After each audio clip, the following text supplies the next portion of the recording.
Great. Good morning. My name is Barbara Fuller, and as chair of the board, I welcome you to this virtual May 18th, 2021 working session of the Washtenaw County Board of Road Commissioners.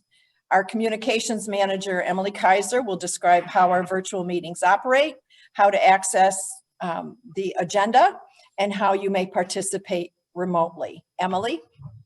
Thanks, Commissioner. So thank you for joining us today for our May 18th virtual working session. There's just a couple housekeeping items I'm going to cover. If you'd like to make public comment during the public comment portion of the meeting, we'll provide instructions and prompt you at that time to virtually raise your hand. This can be done either through your computer or touch tone phone. The chat feature on this Zoom meeting is available only as technical support if you're using your computer or smartphone. So if you're experiencing a technical issue with audio or video during the meeting, you can submit a comment in chat and I'll help you try to help you troubleshoot. If you are a staff member or a commissioner having IT issues, we'd ask that you contact the IT help desk for assistance during the meeting. The audio and video of this meeting is being recorded, and a link to the video will be posted to WCRoads.org in the next day or two. And today's meeting agenda is also posted at WCRoads.org, and there's a link available in the chat if you're joining us from our computer or from your computer. Back to you, Commissioner. Thank you, Emily. I call this meeting to order and would ask Emily to call the roll and ask commissioners to remember to identify where you are participating from, since this is a virtual meeting. All right, Chair Barb Fuller. Present. Participating from Scioto Township, Washtenaw County, Michigan. Vice Chair Rod Green. Commissioner Doug Fuller. Doug Fuller is present and is participating also from Scioto Township, Michigan. Commissioner Gloria Yamas. I am present and participating from Pittsfield Township in Washtenaw County. And Commissioner Joanne McCollum. Good morning. I'm present and I am participating from Ypsilanti Charter Township virtually. Thank you. Thank you. And then Managing Director Siddle. Here. County Highway Engineer McDonnell. Present. Director of Operations Harmon. Present. And Director of Finance and IT Ackerman. Here. Thank you, Emily. At this point in the agenda, I'd like to open the floor to public comment. This is the time set aside on the agenda to receive comments from the public. This is not intended to be a period of dialogue. Each person will be allowed 3 minutes to address the board. Emily, do we have anyone wishing to address the board at this time? This time, Commissioner, we do not have anybody, any members of the public in our meeting at this time. Thank you. So with that piece taken care of, I will pass the baton to our managing director to take us through the agenda. Cheryl. Sure thing. Well, the first thing we have on our agenda this morning is the asset management plan. And as we've discussed in the past, and as you will learn shortly, this is a requirement by the state of Michigan that we have to submit this plan no later than October 1st of 2021. So Matt McDonnell and his staff, I believe that Brent and Nate will be helping him with this presentation. They're going to walk us through what exactly an asset management plan is, where we are today, and what we need to do over the next few months in order to meet this requirement. Matt? Good morning and thank you. Emily's going to share her screen and here we are. So we're going to talk about an asset management plan development. This will be the first of a couple different conversations. Next slide, please. Today we're going to go over the background of asset management planning, an overview of road commission assets, planning and investments, goals of the process, and our next steps. Next slide. All right, background. It's always good to start on the same term definition. So asset management is the ongoing process of maintaining, preserving, upgrading, and operating physical assets cost effectively based on a continuous physical inventory and condition assessment and investment to achieve established performance goals.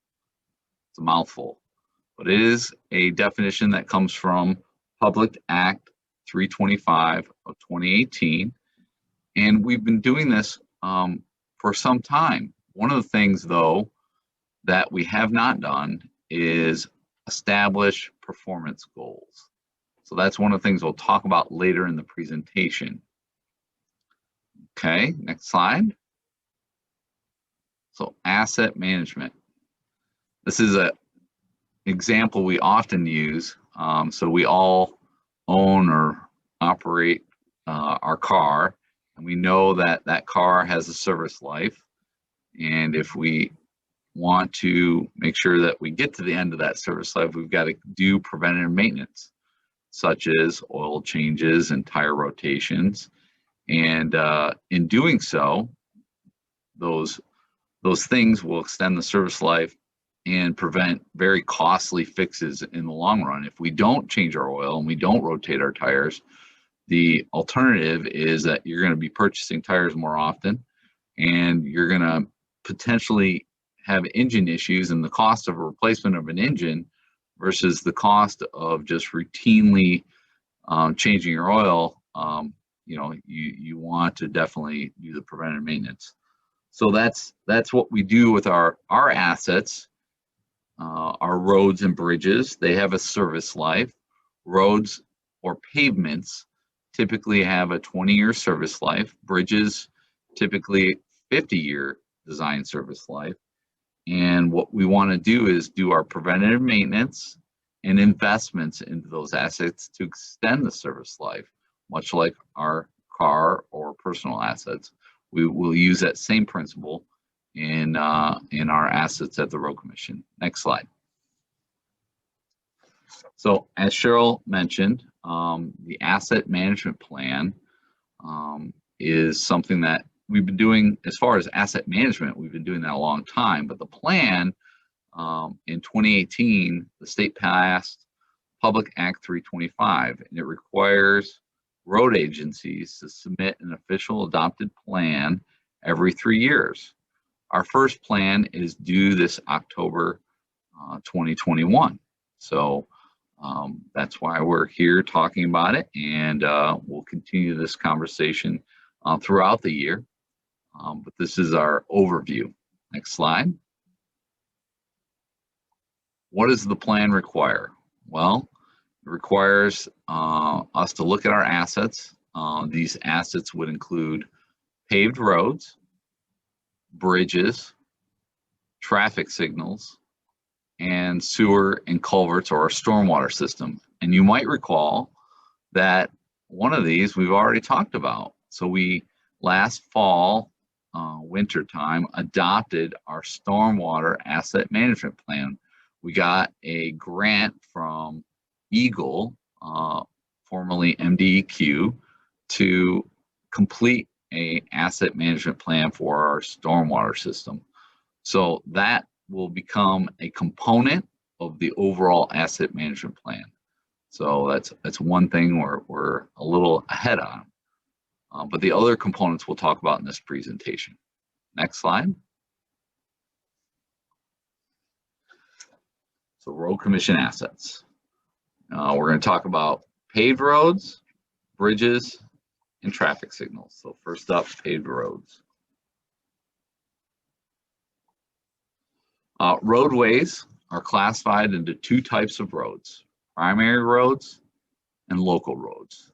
This classification is determined at the state level as outlined in Act 51 of 1951. You'll oftentimes hear us talk about Act 51. It's the law that distributes the formula for our Michigan Transportation Funds, or MTF, we like to call. We use a lot of acronyms, so please stop me if one is not familiar. I'll do my best not to refer to them all that way. But Act 51 also kind of talks about road certification, and that road certification, we do maps every year, come before the board for approval of our certification maps. And it really talks about, what is a primary road, what is a local road, and then we put the maps out there. Next slide, please. So here's an example of a certification map.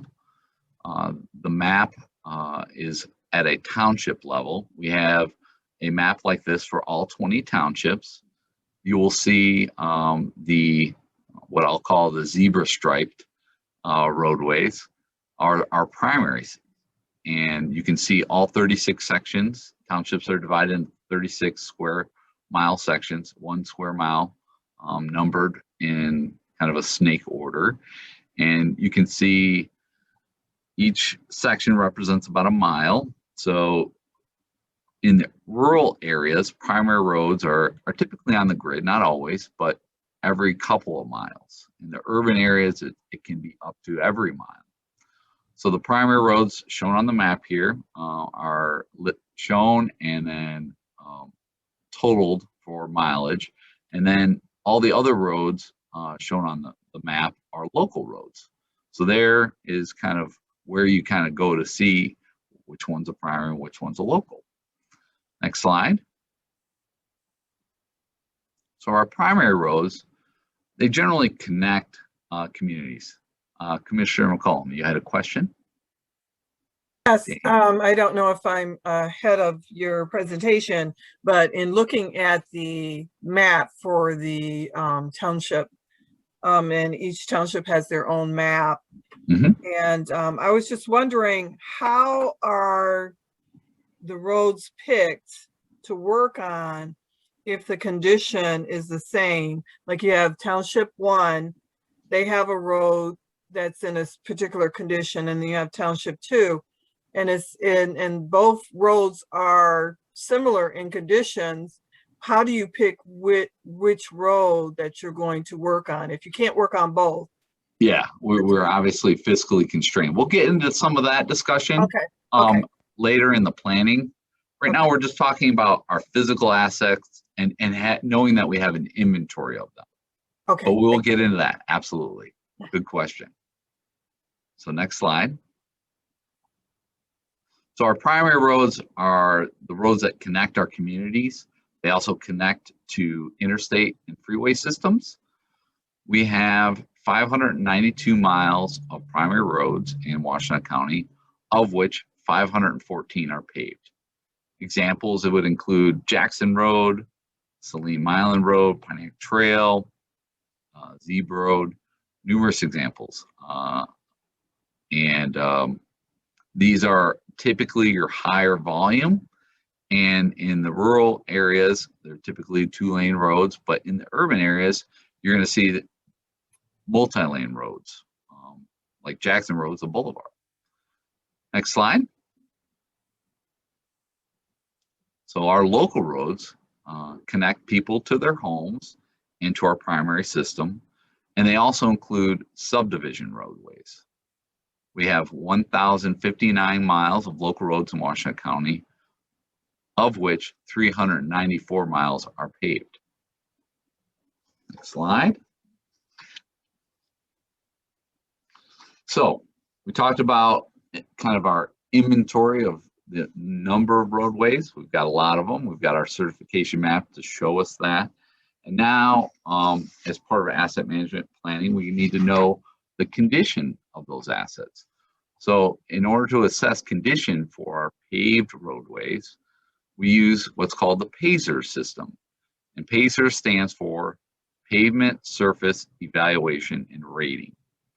And it's a rating scale of 1 through 10. You have to be certified to rate these roadways. The 10 being the best, a new roadway, and 1 being the worst, poor condition, where it's at the end of its service life. And then we kind of simplify the PASER system into good, fair, and poor.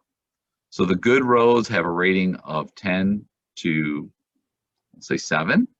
And then fair roads are 4 to 6.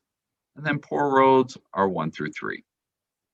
And the Road Commission has been using the PASER system for ratings since the 90s. And again, that's part of the overall state requirement. We have to rate our roadways. Generally speaking, we rate the primary system. We have historically done it every 2 years. But we've changed that to rate them every year now. And the local roads, we also rate every 2 years, and we're going to continue that practice. Go ahead with the next slide. So just to give you a feel for a good road, as you would expect, it looks brand new. New surface. You see that dark for asphalt pavements, it's going to be dark roadway where it's newly paved, little or no day-to-day maintenance required. To keep it in good condition, we'll do those preventive maintenance techniques like crack seal or chip seal. And next slide. Here's a picture of a fair roadway. You can see the contrast in color. It's more gray, so the asphalt at the top surface has been oxidized by the sun. And you can see some cracking. We've done a crack seal on this roadway. Generally speaking, you can keep fair roads in fair condition with crack seal and chip seal. And at some point, as things degrade, we're going to want to mill off that top surface and repave it. A mill and overlay is oftentimes what we call that, and that will bring it back into good condition. So next slide. So here's an example of a poor roadway. We all probably have a road in mind when looking at this picture. This is a road at the end of its service life. You can see excessive cracking. We call it block or alligator cracking because it looks like the back of an alligator. This is a road that the structure has failed and the pavement has failed. You can see through the freeze-thaw cycle that potholes have developed, a lot of cold patch, and it's in need of reconstruction.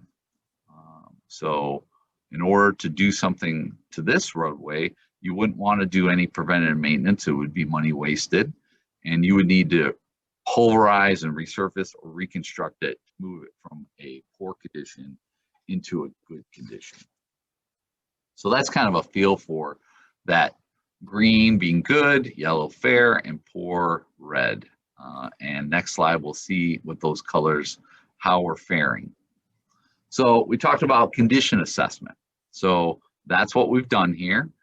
This is a bar chart, and on the left we have miles of road, and then on the bottom we have the years that we've rated these roads, starting in 2012 and moving us through years 2014, 16, 18, and 20.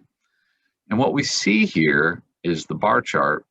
In 2012, we'll use that as a baseline starting point. We had over 250 miles of road in poor condition and under 100 miles of good condition roads. So we saw a big contrast as we compare that to 2020. We had nearly 250 miles of roadway in good condition, and the poor condition roadways were under 150. So from a trend standpoint, you're seeing the green bar raise up where we're making great progress on getting our roads in good condition. The poor roadways bar chart, as we move from left to right, is moving down. And the fair is kind of variable because what we're doing is we're moving some of our poor into the good category by using investments like pulverizing and resurfacing. And then we're also moving fair roads into good category by doing mill and overlay or preventive maintenance like crack seal and chip seal, and keeping our good roads in that condition by doing that preventive maintenance. And what that involves is you've got to invest in the roadway system. And we had the good fortune of using our millage funds. So that's an influx of funding. And then our federal aid. So primary roads are generally speaking federal aid eligible. So we're able to use the pot for federal aid. We're able to use the pot bucket for millage. And then also we invest with Michigan transportation funds. So we invest into the infrastructure that way on the primary system. Let's look at next the current condition of the local system. Same bar chart, similar. We have the miles on the left, the years on the bottom, and we're looking at trends. And unfortunately, the trend in the local roads is the exact opposite. We're seeing our pavement conditions dramatically increase. From 2013, we are at 110 miles of poor condition, about roughly 100 miles of good condition roads, compared to 2020, where we're seeing poor condition roads approach over 240 miles, and our good condition decrease to roughly 70 miles. So that's quite a opposite trends that we're seeing in the primary roads. And next slide. Why are the local roads so far behind? We're going to kind of talk about that. So two factors play into that: service life and funding challenges. So first, talk about service life. A lot of the local roads, particularly, keep in mind, we're just talking about pavements, are subdivision roadways. And in Washington County in the 90s and into the 2000s, we saw a lot of development happen where we added to the public road system through the subdivisions. And if you think about that, we talked about the service life of a road. Well, those roads are 20, 30 years old now. And without that reinvestment into those roads, without doing the oil changes and the tire rotations, like the example of the car, without doing the preventative maintenance techniques of crack seal or resurfacing, those roads or assets are going to move from good into that poor category, because they are at the end of the service life. And then the second part is the funding challenges. The local roads are not eligible for federal funds typically. And then the Michigan Transportation Funds, or MTF, that we receive from the state barely covers routine maintenance, right, and winter maintenance. And then as part of Act 51, any major investment that goes beyond routine maintenance requires a partnership of 50%. So that would be our township partners or a special assessment district or others. Commissioner McCollum, you had a question? Yeah, so are you saying the local roads didn't have that prevention being done because of funding, or it wasn't part of the plan to do that at the time? It's the challenges that you have to have partners for investing, like for instance, the crack sealing and the resurfacing. So we work with our township partners, but they have funding challenges as well. They can't, and the funding that they have available far outweighs the needs. So that, combined with all these roads are coming to the end of their service life, really tells the story of why they are in the condition they are.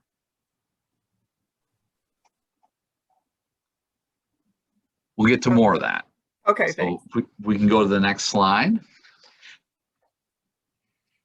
We also want to talk about our unpaved roads, because that makes up a lot of our system. The Road Commission is responsible for 78 miles of unpaved primary roads and 665 miles of unpaved local roads.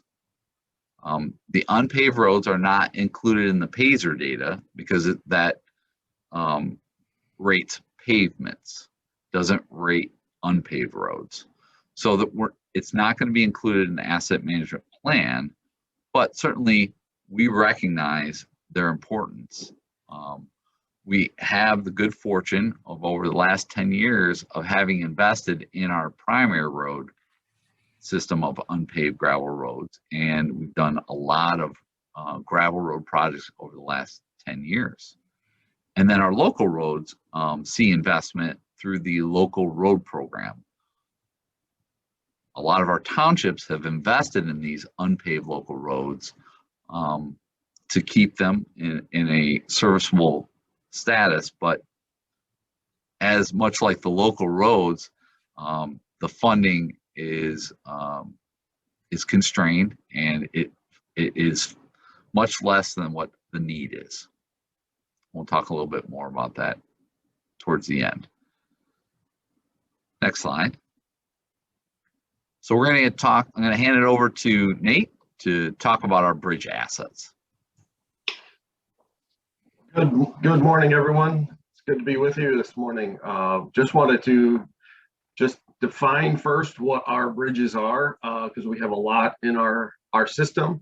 We have 126 bridges that we have that is currently 20 feet or more, and that's what the standards require to meet the bridge requirement. Anything that is 20 foot in span, that'd be the open span, would be considered a bridge and fall into the category for such under the NBIS. And if we go to the next slide, we can see here a map of the bridges here in the county. These are all the bridges that are over 20 feet. So we have quite a few in most of the townships. The next slide, please. The NBIS, the National Bridge Inspection Standards, were developed in 1967 following the collapse of the Silver Bridge over the Ohio River. It was a catastrophe that happened where during rush hour, 46 people were killed when the bridge collapsed. They did inspect it and found that it was a very small defect in one of the pins and the hangers there. And so as a result of that, they brought in the requirement that every bridge has to be inspected every 2 years. And if the bridge is in poor condition, it would be inspected every year. We do keep track of all of our bridges through the MDOT system, which is called, they have an online system called MyBridge, and it's a database that we keep track of all of the bridges, all the inspections, all the information, and ever increasing. We're trying to keep track of all of that documentation, and that's how we keep track of that. So if we go to the next slide, this is a breakdown of our bridges here in the county. We have 78% of them are in good and fair condition. We have 15% in poor condition and 7% in serious or critical condition. Now, these are rated by our inspectors, and when they go out, these are inspectors that are certified, and they go out and they rate the critical portions of the bridge. So that would be the deck, that'd be the surface that you drive on, the beams, the abutments, the piers, and the channel. And as they rate those, they give them a number from 1 to 10. And as it gets lower in the numbers, 4 would be a poor, 3 would be serious, and 2 would be critical. And once we have that, any bridges that are in a 3 or a 2, serious or critical, they are then inspected every year. Then the inspector will take and they'll take measurements, say for instance of the beams. They might look at the steel and how much the section has been reduced due to deterioration, or if it's a concrete pre-stressed beam, they would number the amount of strands, say if there's missing strand, and then they would calculate the load carrying capacity of that bridge, and that results in the load rating. That means how much the bridge can take. You know, you've seen the signs with, oh, this one only can take 7 tons. So that that's how they determine the load rating. And so then we post that with the signs. In the county today, we only have one that is closed. That is the Liberty Road over Mill Creek in Lima Township. That one is currently closed. Next slide. Our bridge funding comes through the local bridge MDOT program. It's a state local bridge program that brings federal dollars and competitive grant program dollars to bear. We also provide some money through that. Usually it's a 95-5 split, or other, we can increase that percentage for our match. And the MTF, also Michigan Transportation Funds, are used for our bridge work, as well as county road millage dollars for preventative maintenance. I'll hand it back over to Brent for traffic signals.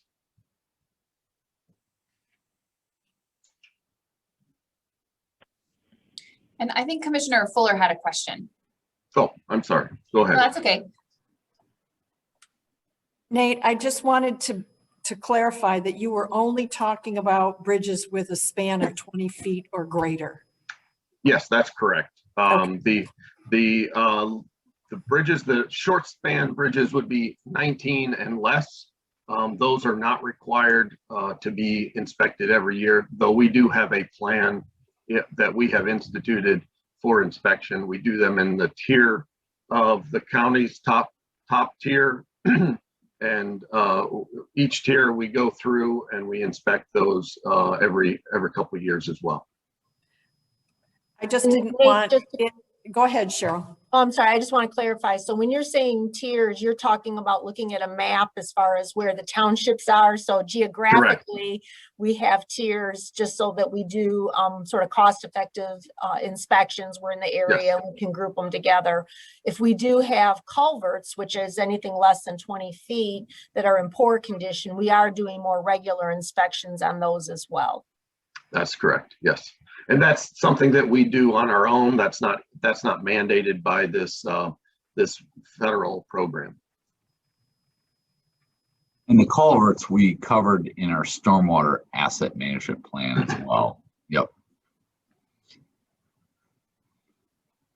Any other questions?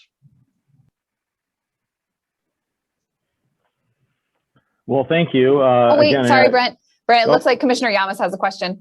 So I have a problem. question, but I think the answer might be kind of obvious, or I don't want to assume, but we inspect them. So if it's poor, then we have to, the inspections are once a year. Unless they're rated poor, then they have to be every year.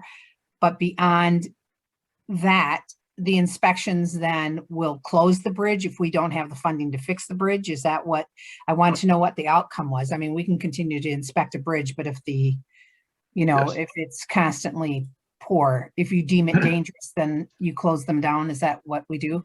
Yes, that is correct. At a certain point, the inspector will deem the bridge in too poor of a condition to be used, and he would be the one that would require it to be shut down.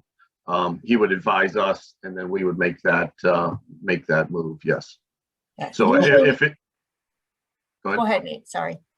so if there is a bridge that the inspector, for instance, is looking at, and the quality is just so low, the bridge load carrying capacity is so low, that's when they would recommend it to be closed. Yes. But Commissioner Yamas, again, with the bridges, so again, that's anything that's 20 feet and greater in length, we are required, and we do, regardless of the condition, we do inspect it every 2 years. So Yes.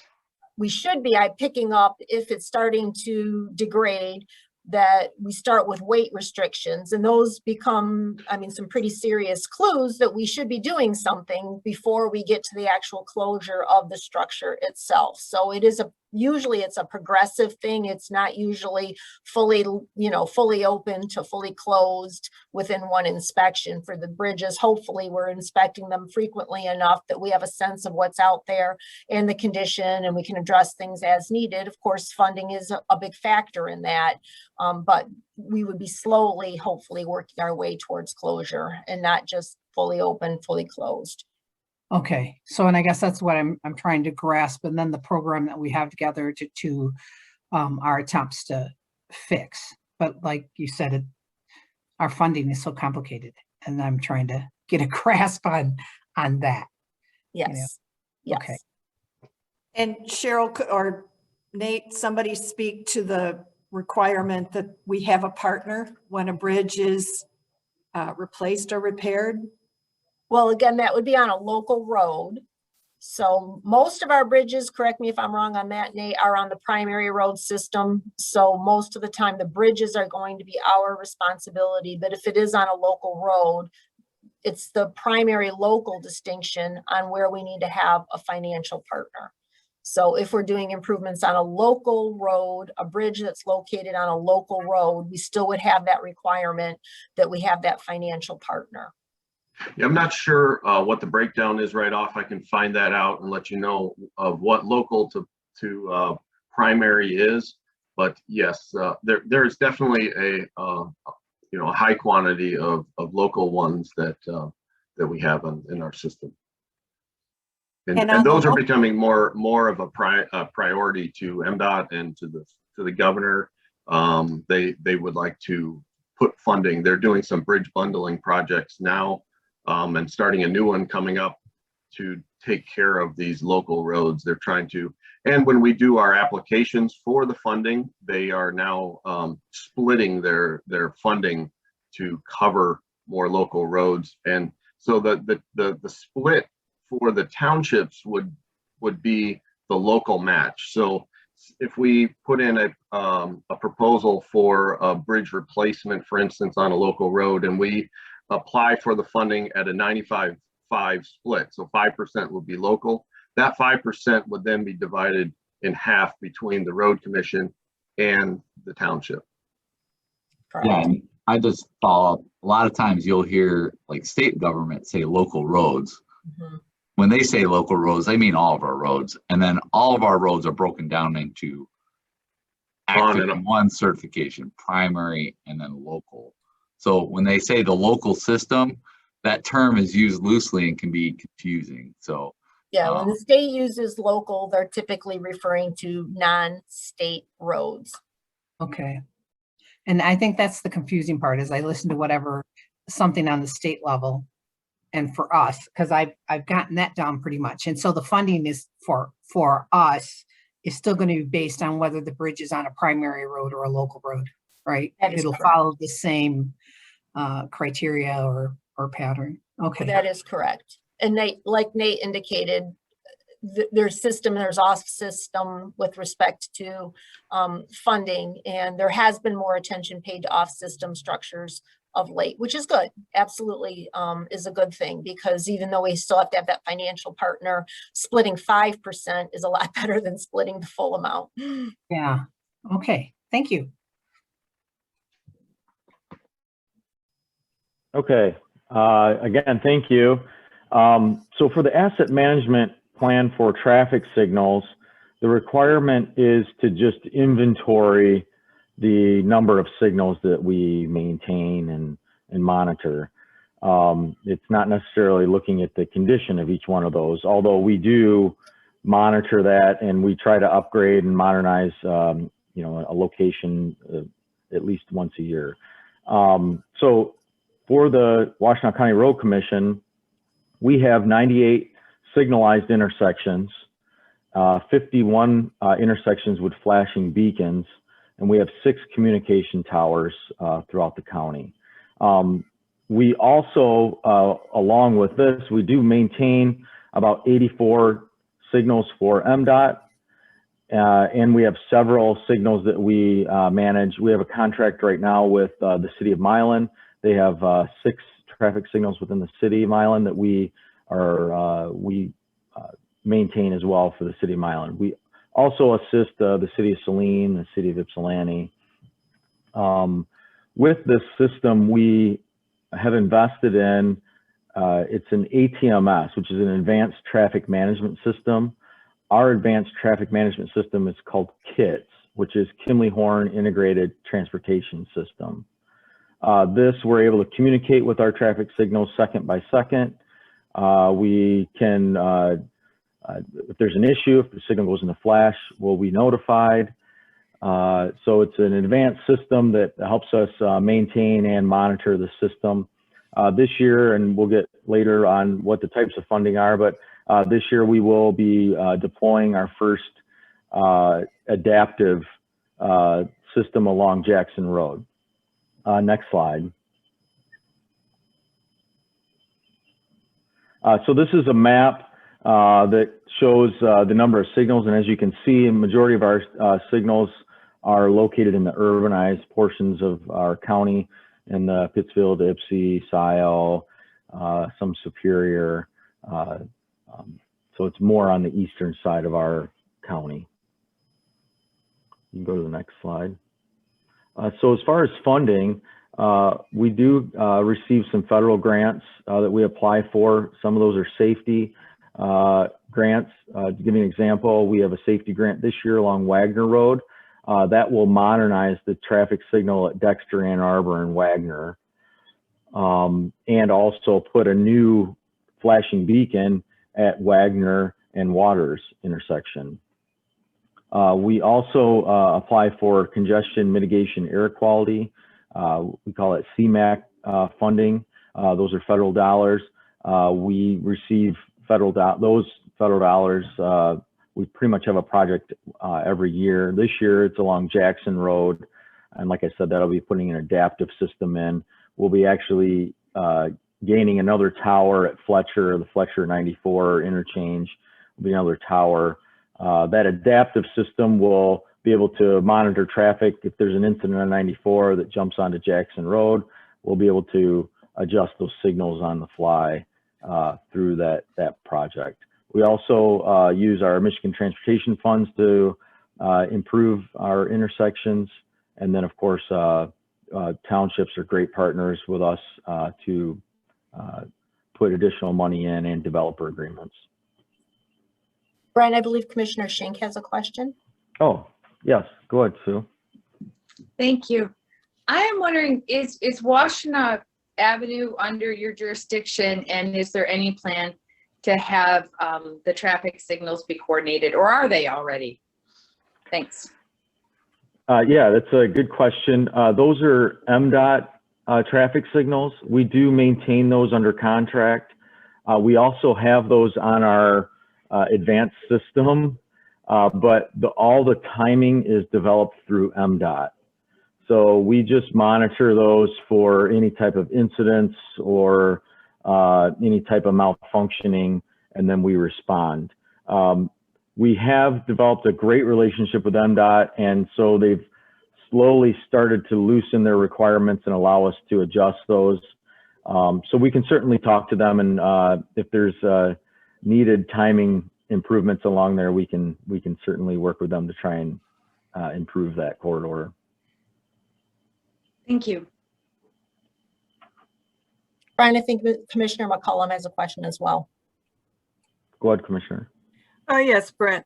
So I was wondering, what are the what's the criteria to get a traffic signal? And the reference I'm asking this on is that Tyler and Wire Road had a traffic signal light there, and then it was moved.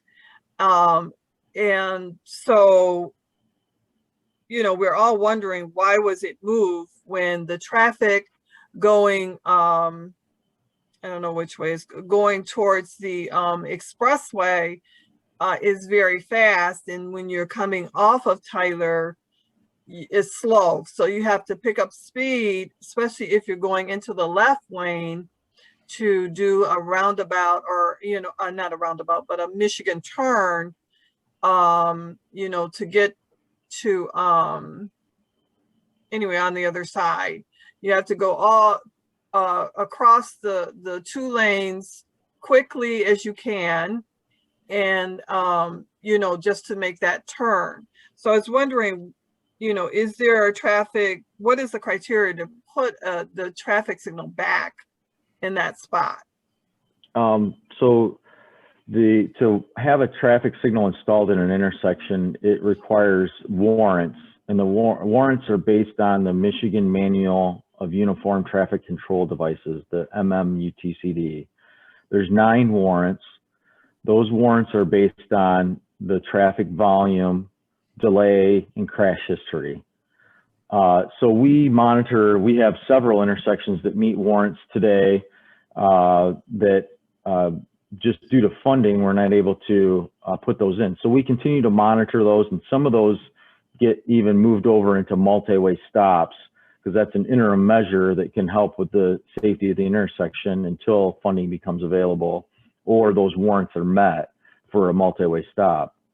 As far as Tyler and Wired, we did an evaluation whenever we removed that bridge, and it removed Tyler from going through, you know, crossing Wired Road, Right. and the warrants did not meet to have a traffic signal. We've since looked at those warrants. I don't know the details today, and I can get those to you, but it hasn't reached that threshold to warrant a full traffic signal. We will be installing a flashing beacon there, part of our Wired Road project, and we will continue to, it's on our monitoring list, and so we'll be collecting traffic counts and monitoring that, and whenever it does meet that threshold, then we'll do some searching for funding to hopefully get one installed. Okay, thank you.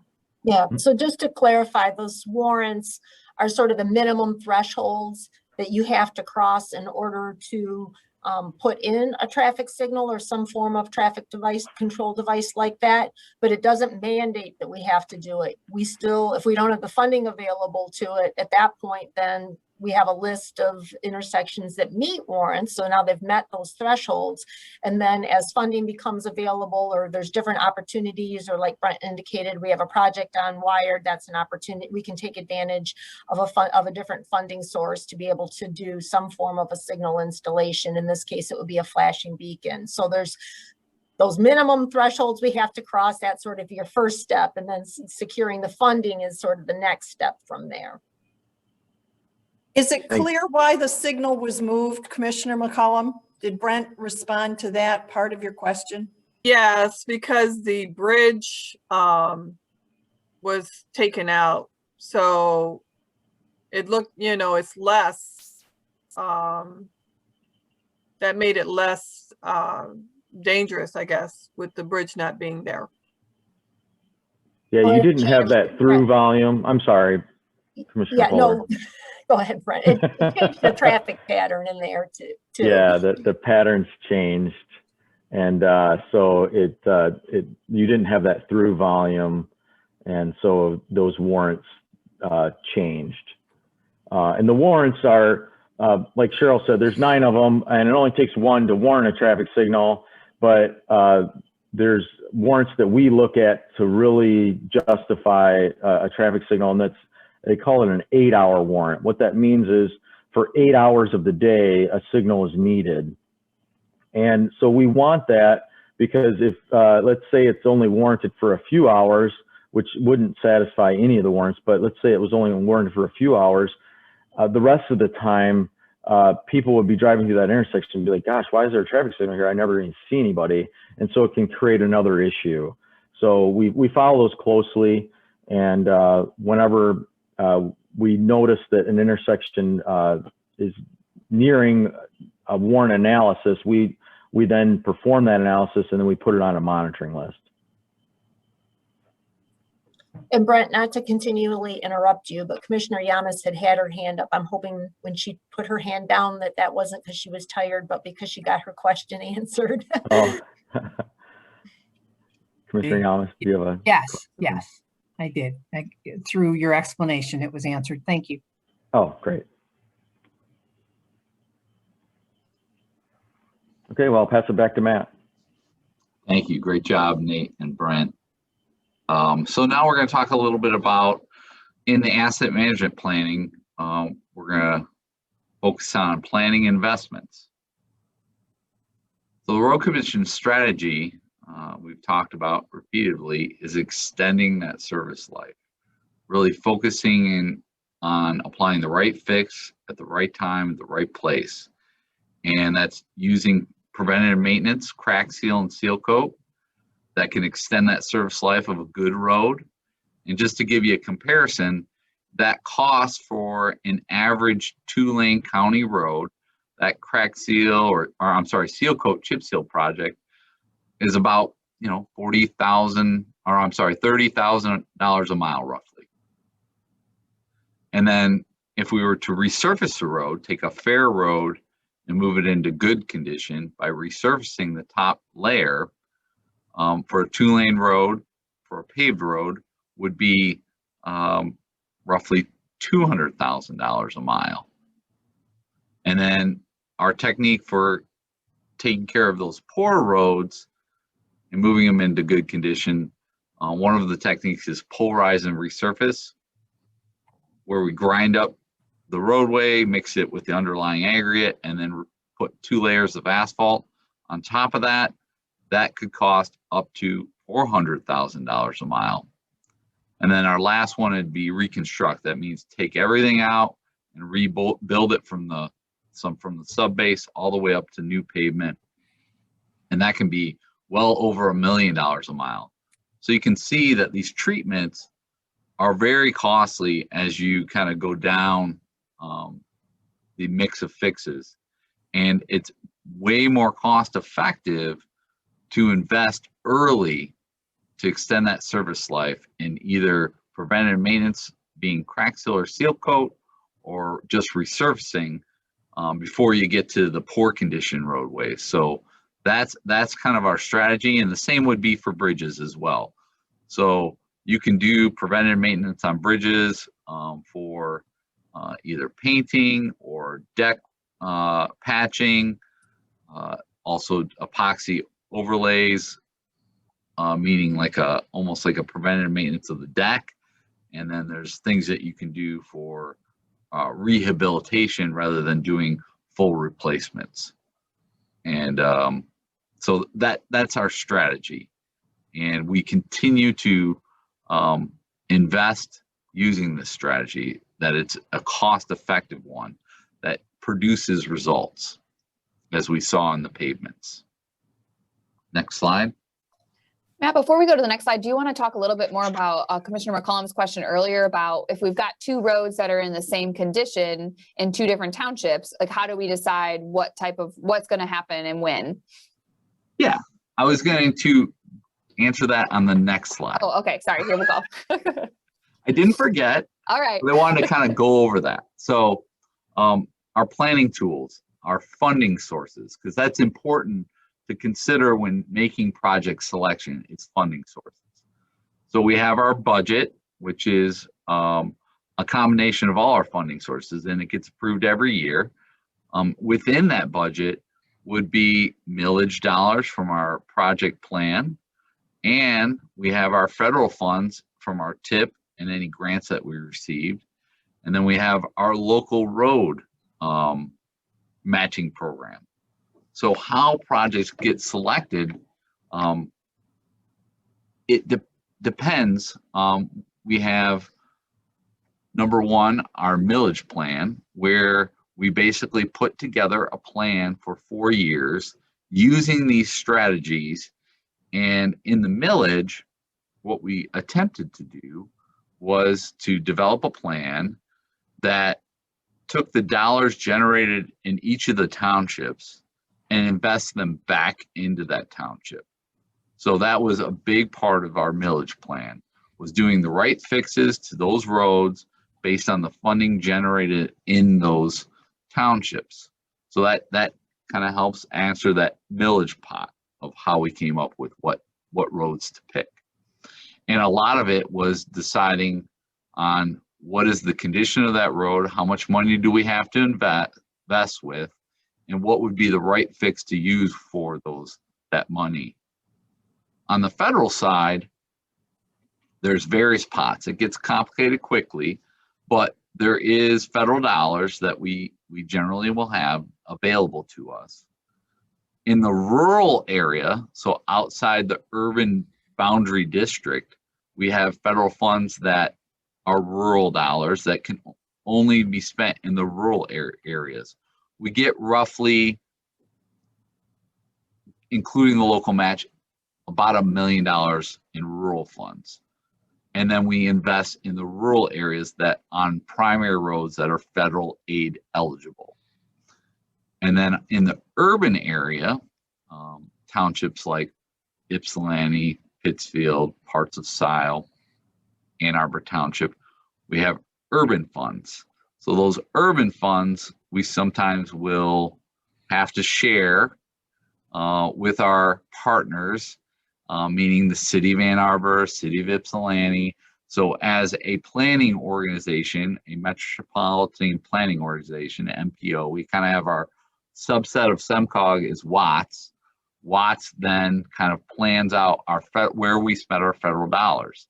And we have applications and we put in for our various roads located in the urban areas, but it gets selected and there's the Watts process.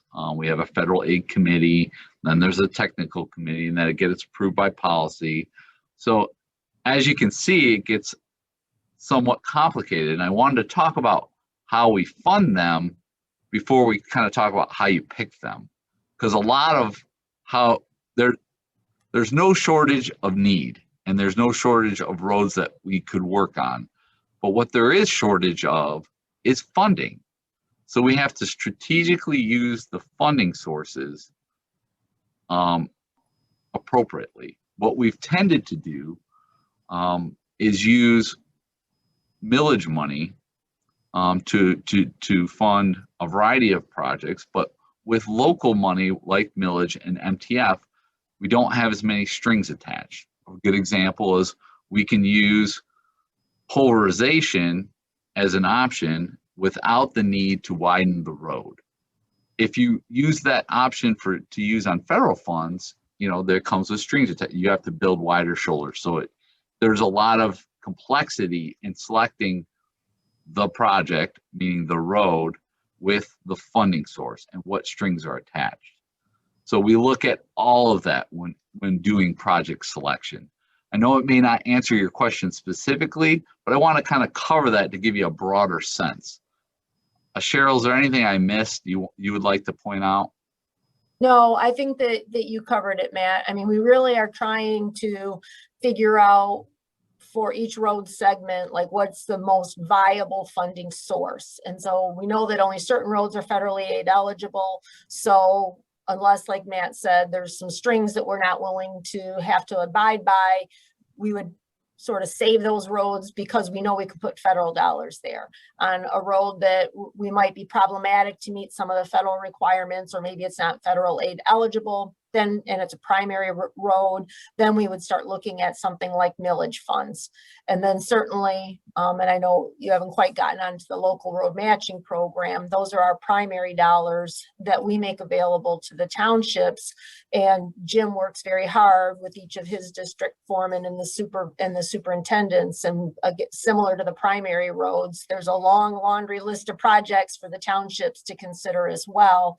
And being that they have limited dollars, they, you know, from within that long list, they make their own selections and priorities as well.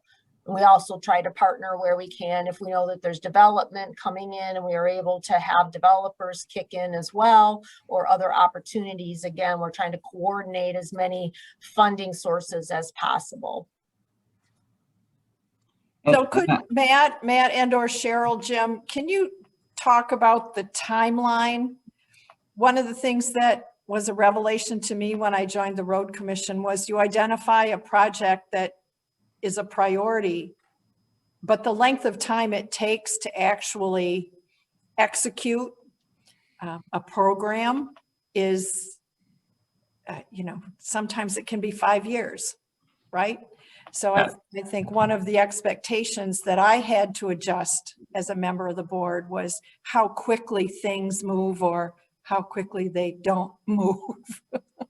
Well, I think what this asset management plan will do, it will be a very public facing document that tells the public in the next 3 years, here's where we're investing. Here's where and somewhat why. But to Barb's point, if you're using federal dollars, you are looking at a 4 to 5 year window. We're going to start planning for the next tip call. The call for projects, the tip is generally a 4-year period of time. The next tip call is for years 23, 24, 25, and 26.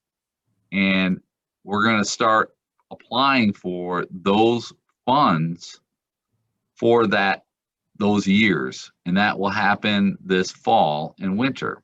And that will be done through Watts.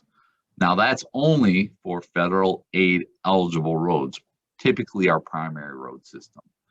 And then that's to program it and then to actually go through the process of designing and getting all of our environmental clearances and permits can take up to or more than a year.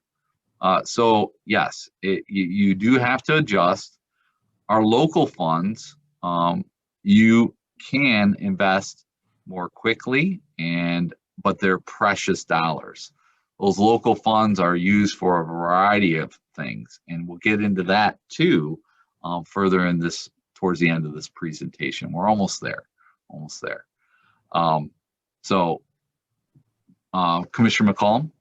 So the 4-year millage project plan, is that what the local road matching the funds? No.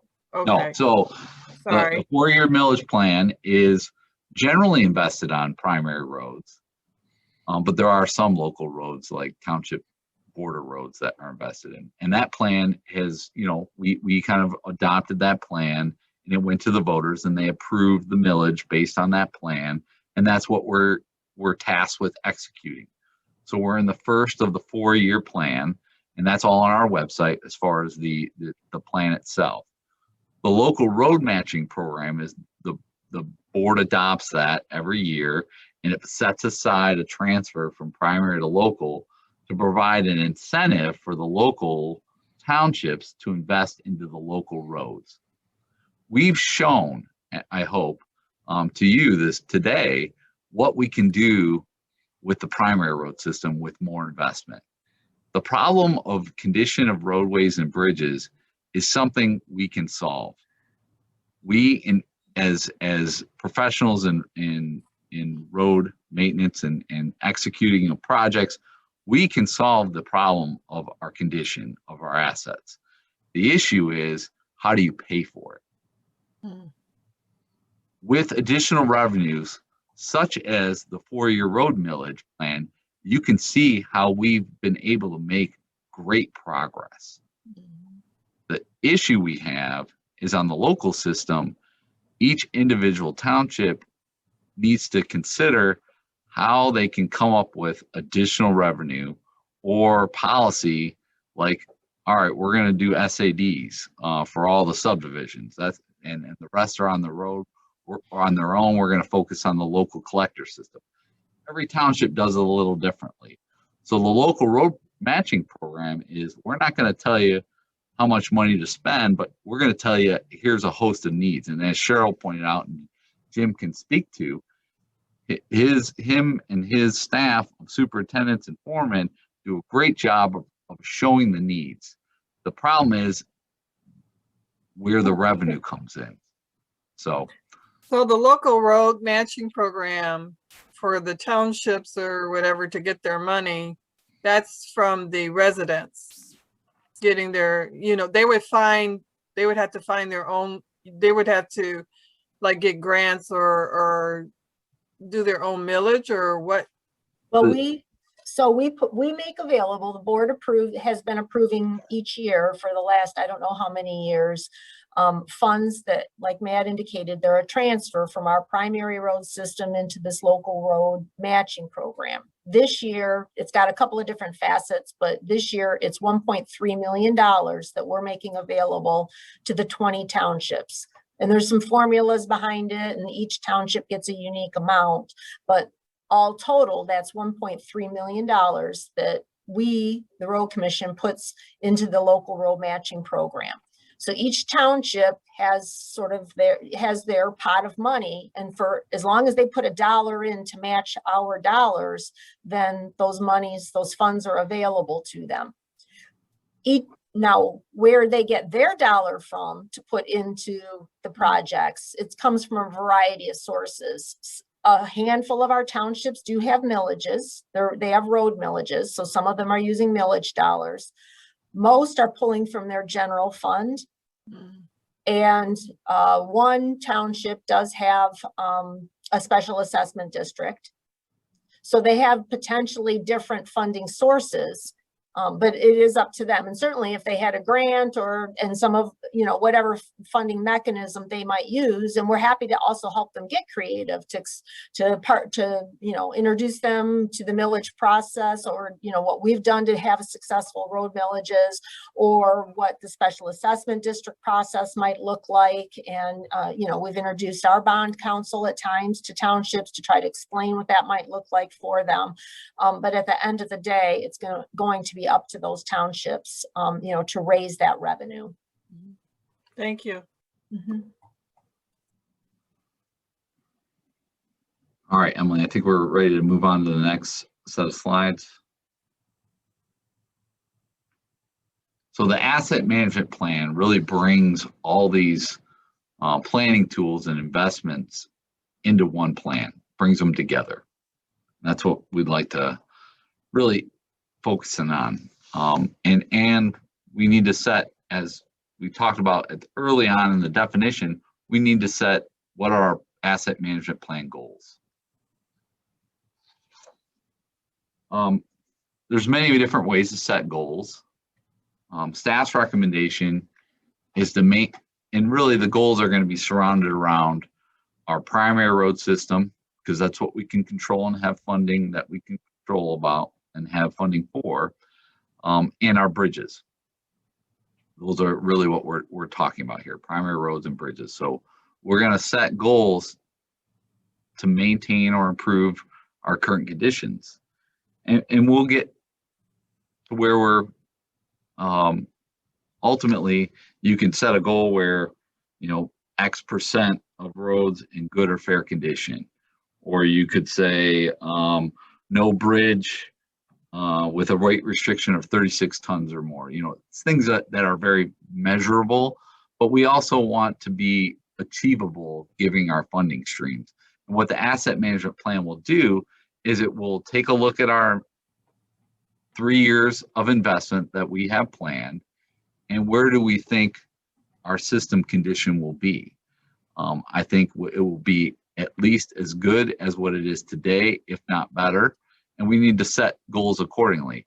So we're just kind of introducing the idea of goal setting right now. We're not asking to set goals, but through our next steps, let's go ahead and go to the next slide. It's going to be a balanced approach, because conditions of the system are important, but we're also tasked with maintaining it, routine maintenance. In order to do routine maintenance, you have to have staffing. That staffing, obviously, you have a payroll and long-term commitments like pension and healthcare, and then also assets that we haven't talked about that aren't included in the plan, but there are facilities and equipment in order to do all that we do. So it's a balanced approach because we are fiscally constrained. So we have to keep all those things in mind when we set our goals. Right. Cheryl, is there anything you want to cover on that? Yeah, just that, and this is the conversation that we have each year as we're going through the budget. And so I know that it sounds very familiar, but and clearly right now the emphasis is on our the assets with respect to the county road system, which is what we are tasked with. But at the end of the day, we do have those commitments to staff, whether they be for our existing staff and payroll. We've talked a lot about pension and making sure that we are percent funded and continue to increase and maintain that commitment to staff with respect to the pension.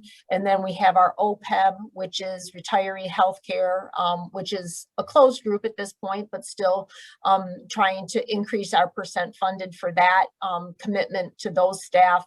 And then in addition, we know that in order to provide adequate services on the county road system, we have to be able to have the staff and we have to be able to have the facilities and equipment to be able to do that work. And this board, we are very grateful, has had a very strategic but balanced approach to those investments.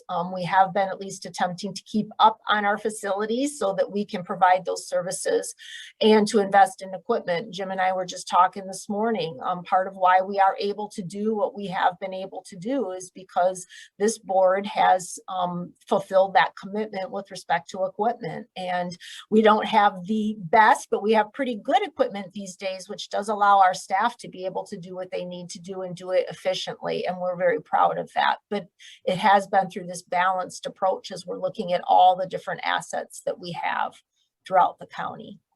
Commissioner McCollum? Yes, so theoretically, if we had land to sell for a couple of $1 million, where would that, if we collected that, where would that go in all of this?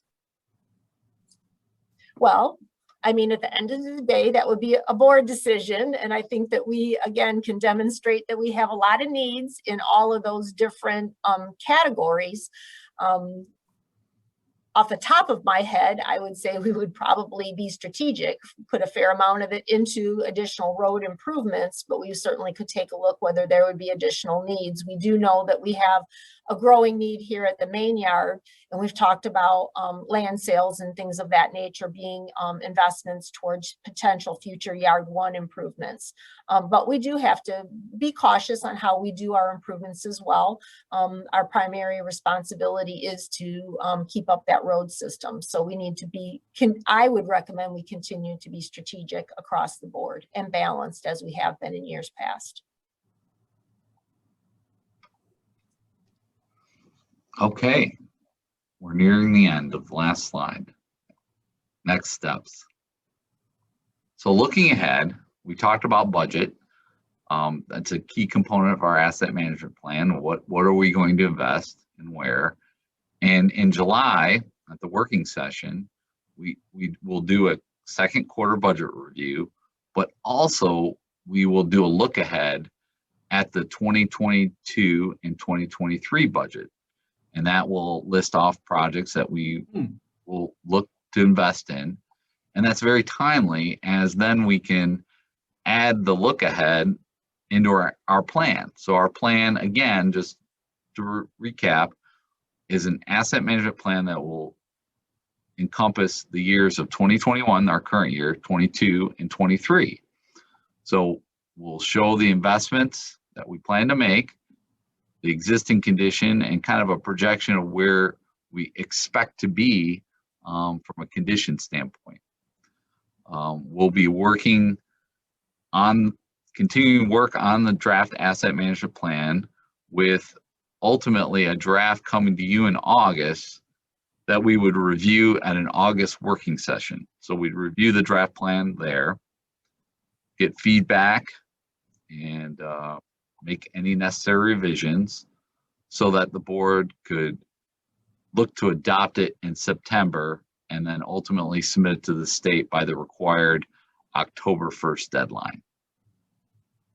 That's our schedule, so to speak. Any questions on that? Okay. I think we're at the end. Questions? Right. Thank you, Matt.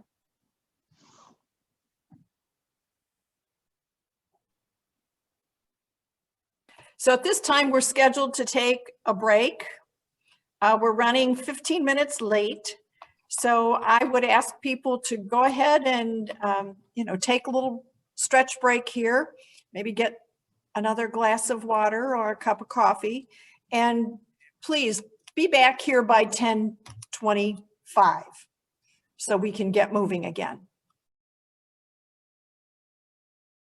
I think we're all back and present. Emily, take it away. Go ahead and start recording.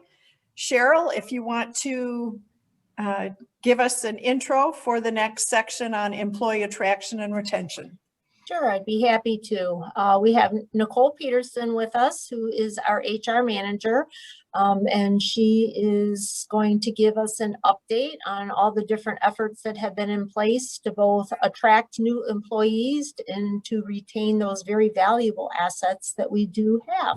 So with that, I'm going to hand it over to Nicole. Thank you. Good morning. So what I'd like to start is kind of go from the beginning, and that would be more of the attraction, the recruiting side, and then some of the things that we feel like draw people here and keep people here at the Washtenaw County Road Commission. So first, when we look at recruiting, who are some of the agencies that we work with? We try to collaborate with a lot of different agencies, mostly public. So we've done things with the Michigan Veterans Affairs Agency. We've been working with Michigan Works. I have that new connection with Washtenaw Community College, and we had been posting there previously. We try to work with our local high schools, and one of our bigger recruiting tools has been employee referrals. This would be a list. It's pretty inclusive. There might be something I missed, but we continue to do a majority online recruitment. So these would be the websites that we are posting on. Something like Michigan Municipal League isn't a regular site we use. That would be more for a specialized type position, or unique, I should say. But ZipRecruiter and people Googling us, and everything's always on our WCRC or Facebook. And then a lot of that's connected, like with the CRA website. So looking at what are people seeing? How are they, why are they applying? When they apply through WorkBright, it does ask them the question on what was the source of your referral? How did you find out about the job? And so this is just a quick snapshot of a report that the app was able to give us, that most applications came from other. So that could be driving by, knew of the road commission. My great grandpa used to be a foreman somewhere, and just the knowledge, and they were looking and came across the position. LinkedIn would be our second highest. People seeing us on Facebook, again, employee referrals, and then Indeed. So that would be our most popular. Then to the right of that is where the hires came from. And this was over the last year. We went from, if you can see, June 2020 to May 2021. I know one of the hot topics that we have, and this is probably looking a little bit small for you, but there was a site that I went on where they do job posting analytics, and the amount of, this is nationwide. And so I know a topic that we talk about frequently is the struggle to find heavy truck drivers. And so when I ran this report, heavy truck drivers, CDL drivers, have the most postings nationally. And you can see it has increased from the last year. It shows a month-over-month change that it's gone down a little, but it's definitely, I think, something nationally everybody's looking for. It's not isolated to just us. And you can see light truck drivers are even on that top 10 as well. These are the top occupations that are posted across the country. So we've been trying to come up with new ideas and initiatives for our recruitment. Maybe tap into some sources that we weren't familiar with. One of them, we did do a virtual career day that was through Michigan Works. It focused on Southeastern Michigan. It was really interesting in a good way, just the way the format is. You kind of went into a lobby where it looked like actual people were walking around like little Sims. So that was good. You know, it allowed Alicia and I to be present there to answer questions that came up in a chat if someone came to our site. We had pre-recorded, there was a video there that was done through CRA, so people could check us out before asking any questions and seeing what kind of positions we had available. We had the career day that Alicia did with the Ann Arbor Public Schools, just to help educate younger people about what the Road Commission is, what it is that we do, what kind of positions that we offer. We've started doing employee spotlights. So we take an individual, take their photo of them, say working in the field or on a job site, and then do kind of a Q&A on them, put it on Facebook and let the public see, you know, why people want to work here, why they're excited to be here. You know, just kind of make it more personal as to who we are and what we do. Through the CRA campaign, we also ordered large banners. Their campaign is the Road Warriors. And so we did put a banner outside each yard, and it has that website for you to be able to go to apply, where it has our positions and then also other road agencies. But we thought that would be good for, we get a lot of deliveries, people coming in, you know, with salt or, and any kind of visitor could see that and check us out. And then, as you all know, I've been working with the economic department, Washtenaw Community College, and Michigan Works on that potential partnership for that CDL program. I did follow up with them recently. They're not planning on having another meeting in the next month. They did send that survey out, and they're trying to figure out why it came across as spam to a lot of people. So that's a technical issue that I can't help with, but that so they're going to redo that email that they sent out to employers because I guess they didn't get a very good response back. We have some new efforts that are coming soon. We will be doing a direct mailing. They are able to narrow down and target people that are truck drivers or have an interest in truck driving or mechanics. That is through our Tri-County area. We would like to look at hosting a virtual open house. Maybe, I guess I would consider it similar to how you have your chat with a commissioner. It's not necessarily open interviews, but definitely for us to help answer questions, meet people, get them interested in us. We are working on having a digital billboard that we are now hiring for our heavy truck drivers on I-94. It'll be as you go westbound at Rossonville Road. Nicole? Yes. How are you coming up with your mailing list? Actually, for the direct mailers? It is through the company that we're working with. They've assisted us in the design of the mailers, but it's through their database. Emily, maybe you can help me a little bit on that because you've been working with them directly. Sure. Yeah. So what we're doing is we're working with Print Tech, which is just down the road. Actually, we've worked with them on a couple of different mailings and that kind of thing, or different printed documents and that kind of thing. So they can purchase, and that's what we're going to be doing is we're purchasing a mailing list through Print Tech, and then they are able to, like Nicole said, target to specific interests. And so we'll be mailing to heavy truck drivers or CDL holders and mechanics in the 5-county area. And we've never done anything like this, at least in my tenure here. I've never done a direct mailing in my career. So we weren't really sure like what cost-wise that would be. And it's actually a pretty affordable way to do it.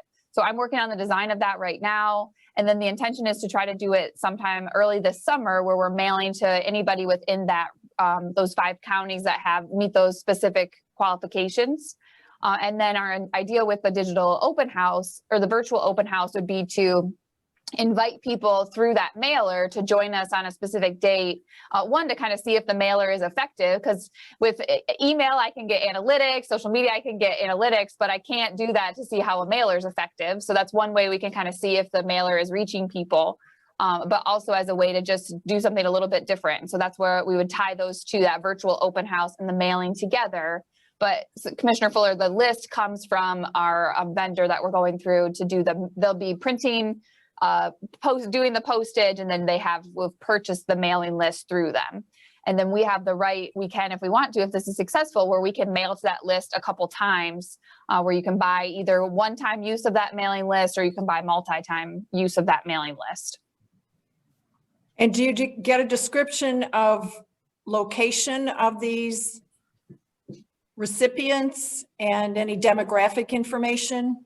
I'm not sure as far as like racial or gender demographics. I can ask, definitely by location. So obviously we know people's address. And so what'll happen is we're kind of playing around with different locations to mail to and radiuses to mail to. So we landed on a 5-county area. And so that's what it'll be. I can look at the counties, but the 5 surrounding counties. But I'm not sure if they would have that like racial or gender demographic data. But I can certainly ask. That's not something that was part of the initial, that wasn't part of the initial asks of them, but I can ask them for that. Okay. Joanne, you have your hand up? Yes.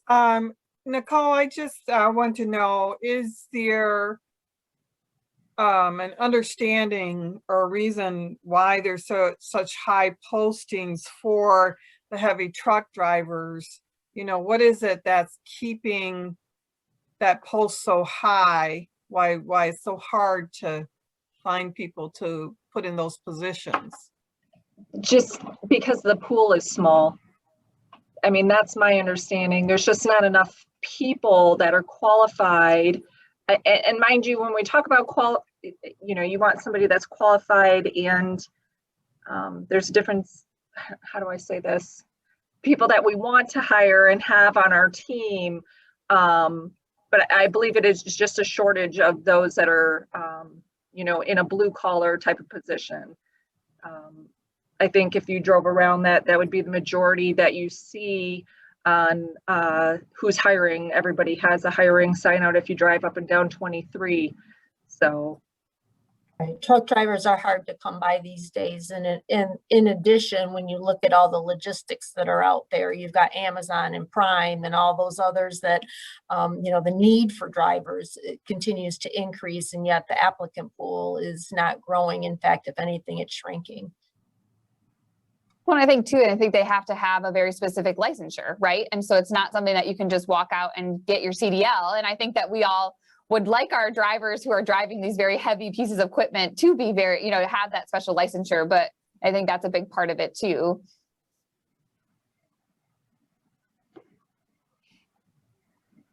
And Emily, do you remember the timeline on the billboard? That's this fall, right? Yep. So the mailer we're trying to do early this summer, and then the billboard will be running from just after Labor Day through the end of October.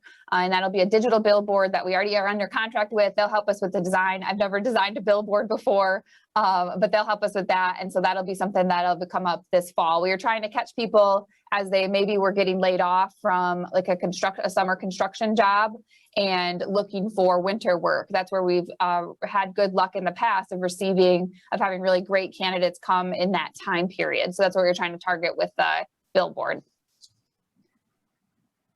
Thank you, Emily. So taking a look back in the last year as well, I just wanted to update you on, how many have we lost and how many have we hired. So since I met with all of you last year, we've had 5 retirements. We had 5 people that voluntarily left, and then we had 3 employees that were terminated. So we've lost, so we had 13 depart in the last year. What we've hired in the last year, we've had 7 new heavy truck drivers. We have the communications associate, Cassie, who is our newest member. We hired our engineering support clerk and a sign erector. And so we have 135 FTE, and we have, I can't see my notes because you guys are all here. Okay, we have 1 vacancy in engineering, and we have 7 vacancies in operations.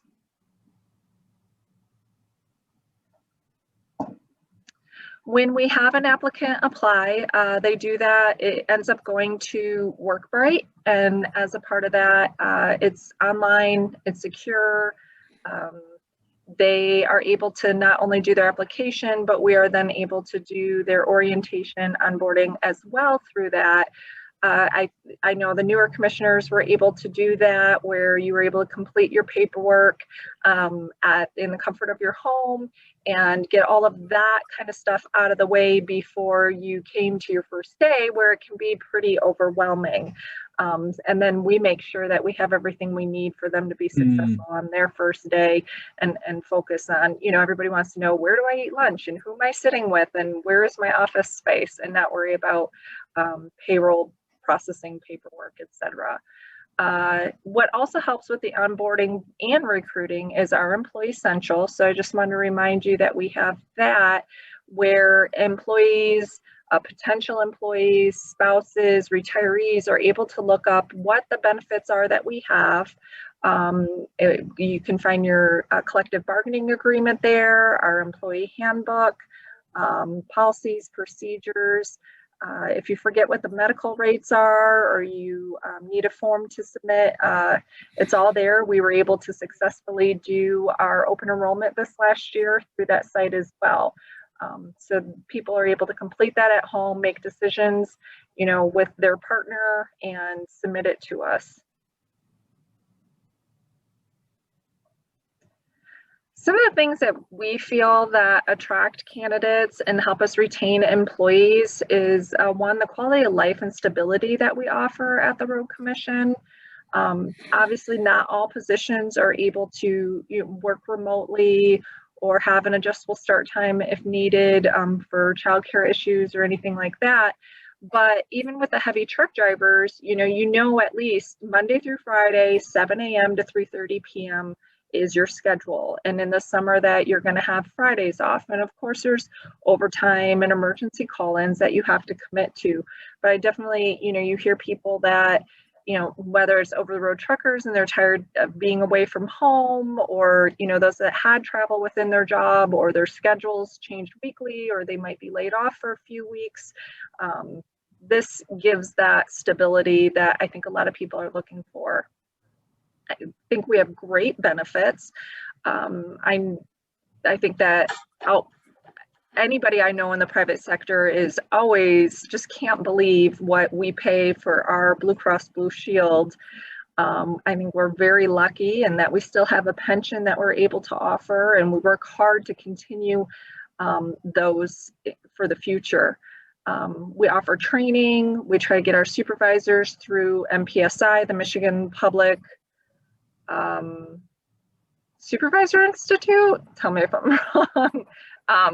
Service Institute. Thank you. We strive for the safety and health of our employees, and a lot of people that come to us are just service oriented. They enjoy and want to participate when we are in parades and show off within their community, and they're proud to work where they live. I'm just going to run through a lot of the benefits that we offer a little more in depth. Again, we have a retirement. We still have our pension through MERS. And then we also offer where employees can elect to do a deferred compensation program. That's completely voluntary. The pension's not. We offer tuition reimbursement, the protective footwear. So we're providing, their safety boots. Along with that, we have a tool allowance for the mechanics. We have a prescription safety glass reimbursement as well. We have our fitness reimbursement that our employees are using. It can even be for an Apple Watch as long as it has all of that health data that they're able to record, or they're joining a gym, or they're buying a spin bike, because I think a lot of us started to build home gyms during COVID, just because we weren't able to go to the gym. And then, we continue to try to promote people to be involved and advance their professional involvement and membership in different committees and programs. When it comes to compensation, we have the salary administration program. The board had just approved that increase in April. And then we also have non-union employees getting a performance evaluation annually, where they're able to either receive an increase or a lump sum if they are at the top of their scale. For TPOAM, they continue to have step increases, and that goes over a 4-year period. They have 4 steps, and then they also have negotiated where they've been receiving, annual increase in their contract. And each year, by February, we send out a total compensation statement to employees where it details everything that they've received from us as the employer, what they've contributed. So people can see, maybe for a family, we've paid $20,000 as the employer for your Blue Cross Blue Shield health insurance, and you only had to contribute $300. And I think that can be really eye-opening for people on really adding up everything they've received over the year, and that it's more than just the per hour that you're earning. Yeah, we've been doing that for the last few years, and I think that that's been a very powerful tool of communicating, not just your, biweekly, the paycheck that you're getting, but that there's a lot more to it. And I think it's a very powerful tool that we've had available. We have our flexible spending accounts. So that is, we have our medical FSA, but we also have the dependent care as well. So you're able to put pre-tax dollars away for eligible medical expenses or dependent care. We have our healthcare savings program. So for those that do not receive retiree healthcare, that would be anybody hired 1/1/2012 and after.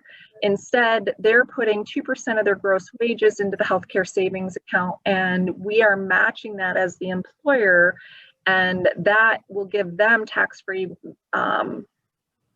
money to be able to use once they've left employment to cover healthcare costs. And then they also receive the life insurance policy, which is one time their annual salary to a maximum of $50,000. With health benefits, again, like I said, I believe, we're with Blue Cross Blue Shield. We have a community PPO. We have low rates, a high benefit level. Our prescription drug costs are $0 for generic, $30 for name brand.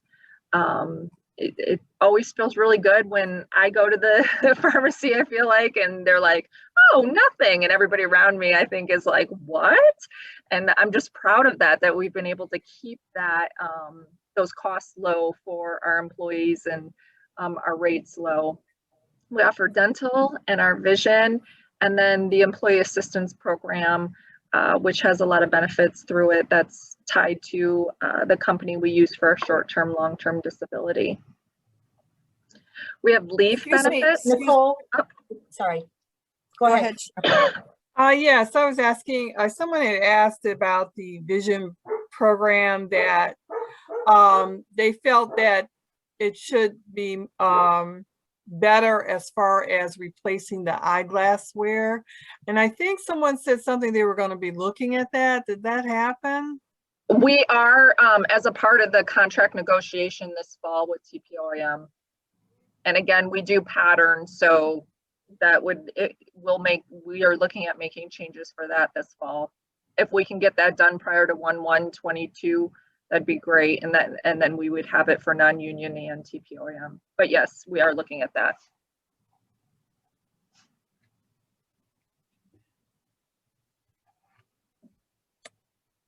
Is that it? Thank you. Okay. So leave benefits, of course, workers' compensation and family medical leave. We, as the employer, it is 100% employer contribution towards paying for the short-term disability, and long-term disability for employees. Short-term is lasts for 6 months. And then if they're not able to return at that point, then long-term disability kicks in. We have other leaves like our annual leave, or if you want to consider it vacation, PTO time, bereavement leave, jury duty. Under special circumstances, we have unpaid leave. Holidays, we get 11 a year. And then the newest program would be the paid parental leave, which gives you 40 hours.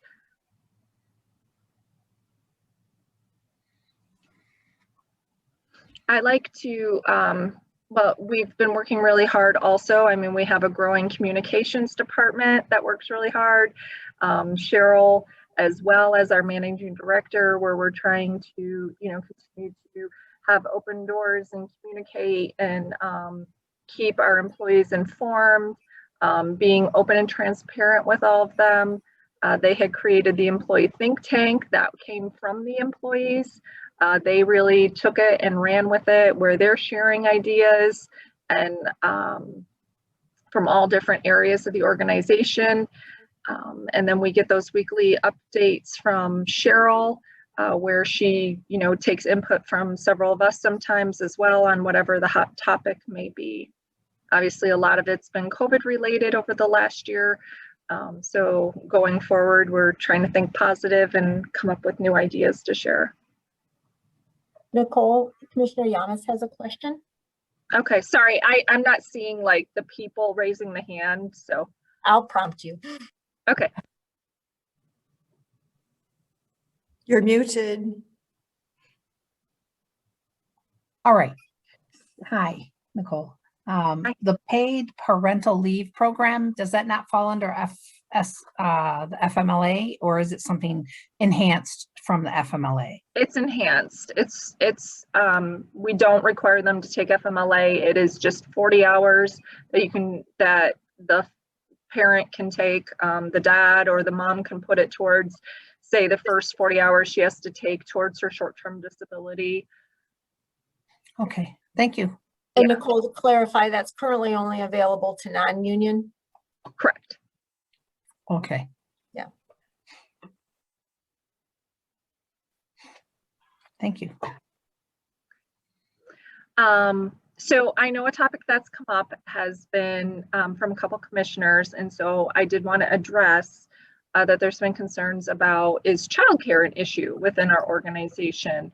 And I just wanted to remind of some options that we have to help people with maybe childcare costs or any concerns that somebody has. So one, again, would be the dependent care FSA, where you're able to put pre-tax dollars and then use that to pay for your childcare costs. Again, we have the paid parental leave. So thank you for reminding me, but that's for non-union employees. So if, somebody just had a baby, that at least that first 40 hours can be paid by the employer. And then we have some flexibility for non-union employees, remote work, as we've been doing for the last year, and we're looking at continuing to do beyond these COVID times. And then we also work with adjustable start times. If the position allows, because it's not for everybody, but you may be able to adjust your start time and your leave time to be able to accommodate, maybe the daycare doesn't start open until 7, so you have to do drop off and it gets you here at 7:15, and us being able to adjust that. So we do work with employees to the best that we can. And while I was thinking about this and seeing the things and the news about the Ann Arbor Public Schools taking away the childcare that they offer through the school system next year, I did come across that they have what is called the Child Care Network. It does serve our county, but it is a resource that I can direct employees to that can help families pay for childcare, and then also even help them find reliable or recommended childcare, something that works within their budget or their home or their hours. Oh, Commissioner Fuller has a question. Okay. Barb Fuller, just to clarify. Yep. Thank Nicole. How does the FSA for childcare work? Is that for example, if I've got a 3-year-old and I need childcare for that kiddo, am I understanding that I can put money in there and then draw on it at any time?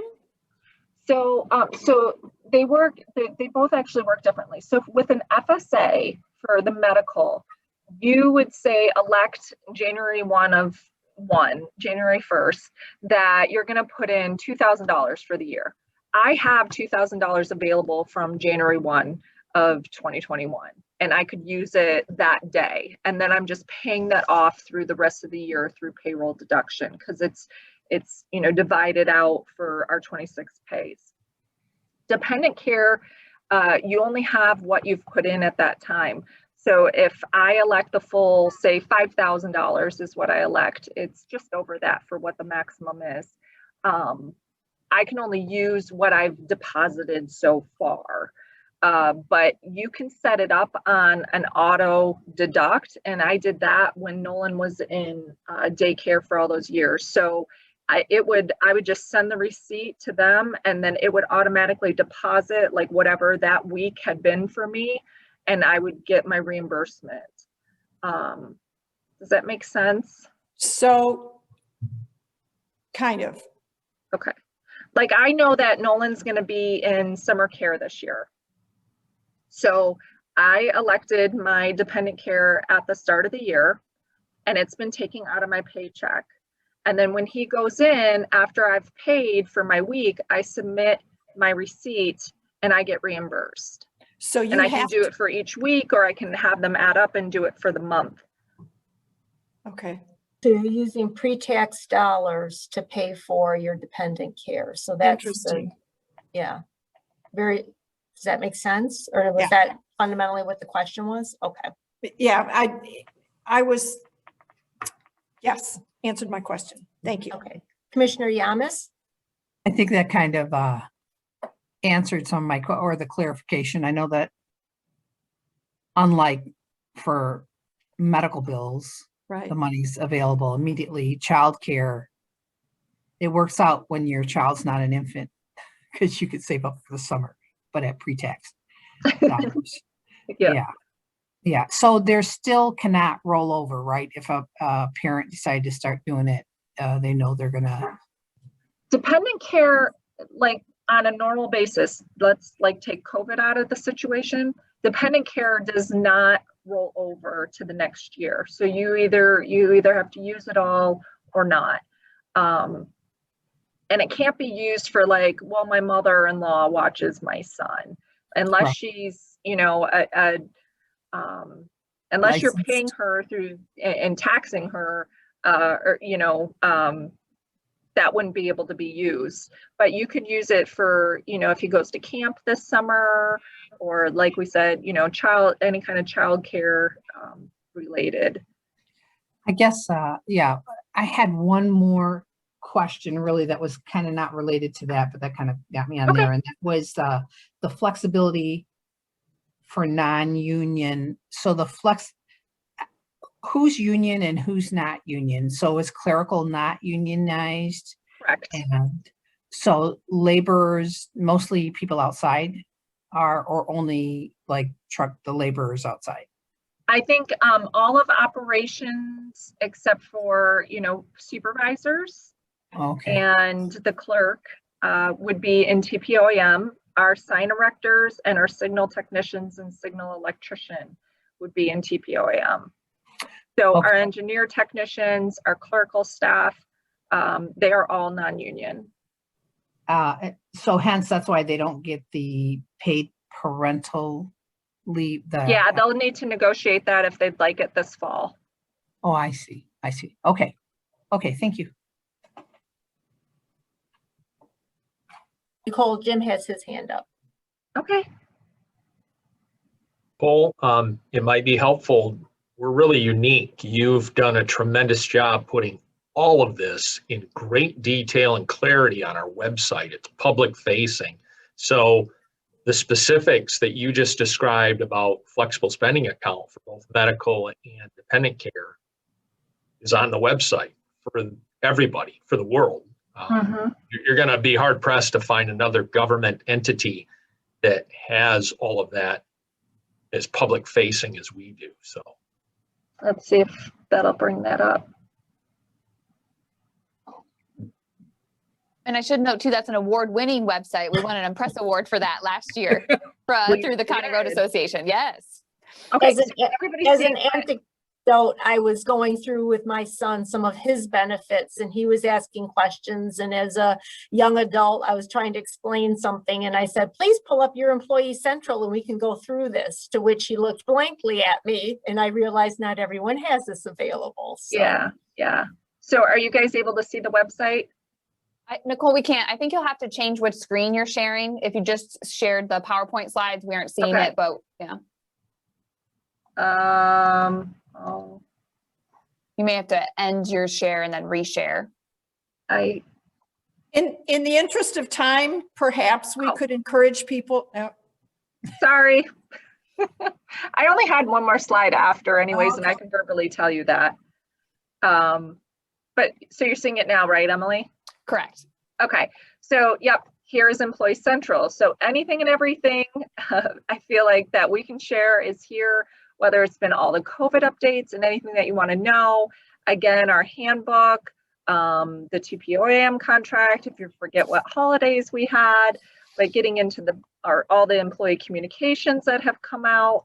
But if we get into the HR and the benefits and just being able to break down everything that we have and how much things cost, because everybody forgets that, and other links for your guides with Blue Cross Blue Shield. So this is where we typically always try to direct employees. So let's be clear, this is available to anyone, not just employees, because the name would imply, I would have thought I had to be an employee, have a password, all that jazz, but you're telling me it's public facing universally so. Yeah. And when I talk to a lot, I think a lot of people know about it. Like I was talking to the HR person at Jackson. I was like, well, if you check this out, and she's like, I already looked at all your stuff. And I was like, okay. So I think, it's helpful because we compare a lot. The city of Ann Arbor was just asking me for salaries. And, when we're going like, what are your rates? What is this? Do you have your collective bargaining agreement? And I just send them the link. And I think they end up exploring and knowing like, we have no secrets here. And like I said, especially for those that are looking for a position, it's really nice to know like what's covered, how much is it per paid for my medical. And I just, it's been great. Yeah. Like Emily said, award winning. And when we pulled the analytics for the Impress Award application, there were over, I think like 2,300 hits of this page just that year. So obviously we hired 10 people and we have 130 employees, but to have this page have more than 2,000 hits in a year, I think that's showing that it is a very useful tool for a lot of people, not just our current employees, or our current employees are using it a lot. Yeah. So what I just want to end with was, let me get back. Just a reminder, because we were talking about recruiting today. you know, that we have been publishing that recruiting report. You can find it every month in the second meeting, so the second board packet of the month.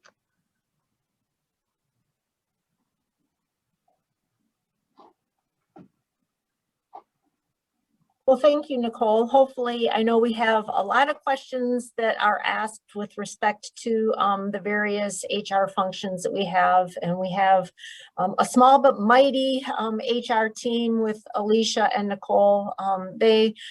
You know, I'm slightly biased, but I do think that they do an absolutely phenomenal job. You know, they are readily available for our staff. Throughout COVID, we've had one of them in the office, and the other one always remotely available as well. They are a huge resource to our organization, to the individuals, and I know staff contacts them on a frequent basis, in addition to Employee Central and everything else that we have going as well. But we have a lot going on in the HR department, and we very much appreciate the work that they do. Thank you.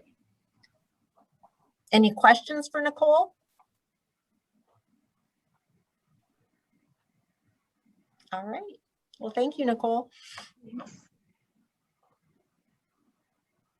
Next up is the American Rescue Plan Proposed Local Drainage Program. Cheryl, who's got the ball on that topic?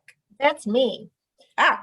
Well, ball to you, Cheryl. Yes, well, and it's actually slightly different than what I had intended when I was putting the agenda together last week. And that was, we've talked a little bit about the American Rescue Plan dollars that are coming from the federal government, and the fact that they are being distributed to local governments. So Washtenaw County is receiving a portion of those funds. The cities and villages in each of the township are receiving funds. The Road Commission, however, is not receiving any funds. And we've had that conversation now a couple of different times. I have reached out and spoken with the county, spoken with Greg Dill.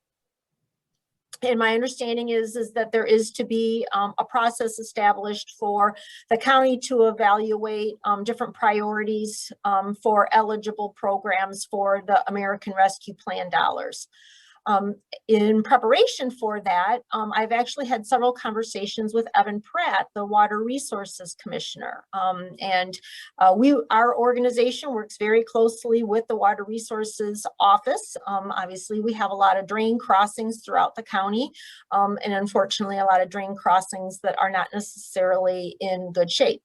And so as part of the conversations with Evan, he actually was really the brainchild behind what if we were to develop some kind of a local road or a local drainage program, knowing that we really struggle, as you saw through the asset management presentation, with our local road system, and those and the need to have a financial partner on the local road system, and knowing that these culverts, these little dots on the map, are very expensive little dots on the map. And so when some of these culverts go out and we're saying to a township, okay, we're closing this road, and we need a partner, and typically that is a township, to fund 50%, and it's a very big hit for a lot of them into sometimes some relatively small budgets. So we were hoping to be able to put a plan forward to the county at large to ask them to become a financial partner with some of these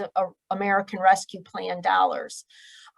We did not have a lot of guidance initially. So as Evan and I were strategizing and coming up with what that program may look like, and we were thinking somewhere in the $2.5 million range made sense. Looking at the number of culverts that we had out there, knowing that the Road Commission would still remain a partner financially in part of that program. And that it could be a 4-year program. Initially, stormwater was identified in the initial guidance as being an eligible activity, which is why we were having the conversations. Over the weekend, there was additional guidance that was released. And so as Evan was looking closer at the stormwater component of it, he is not convinced, without some sort of creative thinking, at least at the information that we have today, that the traditional culvert or storm sewer work would now be considered an eligible item. So it appears the stormwater focus is more on resiliency, green infrastructure, that type of thing, with respect to eligible items under the American Rescue Plan. So what we had originally hoped to propose to the BOC and to talk to some of our township partners and hoping to advocate for their support doesn't look like it's going to be eligible at this time. Evan and I just talked yesterday morning. I think that it was a very fruitful conversation, regardless of whether or not it was something that we could propose now. I think it is, to me, a very good feeling to know that we have a partner in the Water Resources Commissioner that has become a very active partnership of late. We have replaced quite a few drains within the last few years, and they have really helped and facilitated some of those projects as well. They do become a financial partner if we are looking at drain crossings. Evan was willing to have this program include local road culverts or drainage that was even not actual drains, because not all of our crossings are drains. Some of them are streams that are not under the jurisdiction of the drain office. So what I thought I was going to be sharing was a program we were hoping to propose. That's not the case at this time, but I just wanted to share that information with you. I think that it really was a good conversation with Evan, and again, knowing that we have that support from his office. And should the opportunity present itself, I think we've got some good background information, and we're happy to step forward and to continue to pursue that type of a program in the future. Cheryl, I would encourage, given that there is, it seems that there will be more infrastructure dollars coming from the feds, that this conversation not just be abandoned. I would hope that it's leading towards some sort of a shovel-ready project, so the next time an opportunity drops, we're ready to submit a proposal. Yeah, absolutely. And that's why I do believe that this was a good conversation to have, period. I guess we'll see how this hopefully there is an infrastructure bill, and we'll see how those dollars are to be allocated. If they have to be on the federal aid system, that's where it becomes problematic. These American Rescue Plan dollars were nice because of even though there are still parameters and it looks like this may not be eligible work, there was a lot broader use of those dollars than we typically see when it comes to the transportation program. When we get into the federal aid system, as Matt was explaining earlier, that's a small component of our road system. It's important. We will spend any dollars that we get. If we get them on the federal system, we'll certainly put them to the federal system and put them to good use without a doubt. But our local road system is where we really and truly continue to struggle. So certainly if the opportunity is there with this next infrastructure bill, we will be more than happy to pursue that. But that really becomes a challenge. Those local roads, and particularly our drainage systems along those local roads, are dramatically underfunded. Any other questions for me? All right. Well, I think that's all that staff had to share at this time. Any closing comments or lingering questions before we entertain a motion to adjourn? Commissioner McCollum. Yeah, I just want to say that this was a very good presentation. Thank you so much. I learned a lot.